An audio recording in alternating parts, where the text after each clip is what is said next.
मुंबईच नव्हे तर मराठवाडा आणि गुजरातलाही भाजी पुरवणारी नाशिक कृषी उत्पन्न बाजार समिती आठवडाभर बंद होती।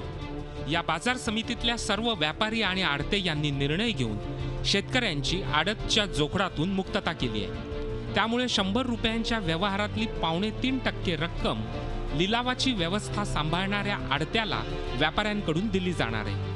2.5% आडत तुम्ही कापाय म्हणून आणि आडत्यांनी एकमुखाने त्यांच्या प्रस्तावाला आज मान्यता दिलेली आहे आणि नाशिक कृषी उत्पन्न बाजार समितीचा आडत्या आणि व्यापाऱ्यांच्या मध्ये असलेला तिढा सुटलेला आहे। उद्यापासून सुरळीत या ठिकाणी पालेभाज्यांचे फळभाज्यांचे व्यवहार सुरळीत होतील। आडत्या आणि व्यापाऱ्यांमध्ये जर ठरलं का व्यापारी आडत्यांना ₹2.75 देतील आणि मार्केट कमिटीला ₹1.05 शेष म्हणून देतील, असा हे समान मताने आणि एक दिलाने आणि एकोप्याने हा निर्णय झाला आणि हा निर्णय झाल्यामुळं आज संध्याकाळीच काही शेतकरी माल घेऊन येणार आहे। आज संध्याकाळपासूनच मार्केट हे चालू होत आहे।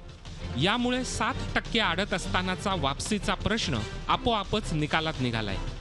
डाळिंब व्यवहारात मात्र 7% हीच पद्धत सुरू राहणार असून फळांचे व्यवहार आषाढी एकादशीपासून सुरळीत सुरू होत आहेत। शेतकऱ्यांना तेच आवाहन करणार आहे की तुम्ही तुमचा माल घेऊन याने डाळिंब मार्केटला तुमचे माल विकले जातील, जसे अगोदर विकायचे तसेच आता विकले जातील, त्याच्यामध्ये कुठलाही बदल होणार नाहीये। आडतची व्यापाऱ्याला जी 60% लागणार ती 60% व्यापाऱ्याला लागणार आहे, शेतकऱ्याला कुठलीही प्रकारची आडत लागणार नाहीये।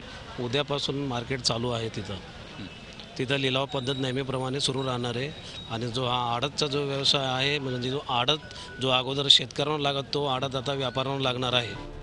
आता व्यवहार सुरळीत झाले असले तरी एपीएमसी बाहेरचे खासगी व्यापारी आणि परवानाधारक यांच्यातली खडाजंगी सुरूच राहणार आहे। त्यातून हमाल आणि मापाडी यांचाही प्रश्न उद्भवण्याची शक्यता आहे। या सर्व गोंधळाचा धडा घेऊन शासनानं आता गावागावात शेतकऱ्यांचे बाजार सुरू करण्याची गरज आहे।